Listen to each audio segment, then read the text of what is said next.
Баршаңызға сәлем. Есімім Назира, парақшама қош келдіңіздер. Бүгін квас жасаудың рецептісімен сіздермен бөлісетін боламын.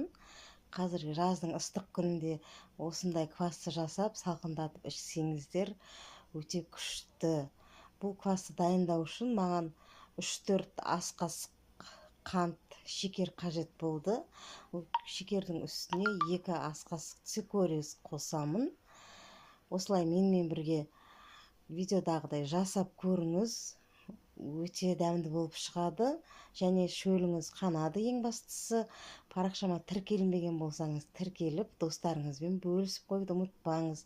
Оның үстіне 1 шай қасық лимон қышқылымен жарты шай қасық дрожж қосып, қайнаған суды суытып, осы банканың ішіне құямын.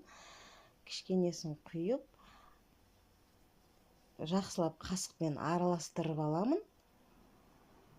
Осылай араластырып алған соң, судың қалғанын құйып, банканы толтырып, бетін марльмен жауып, күннің астына 3 сағатқа қойып қоямын. Сосын одан кейін холодильникке, мұздай болғанша холодильникке салып қоямын. Міне мен квасым дайын болды.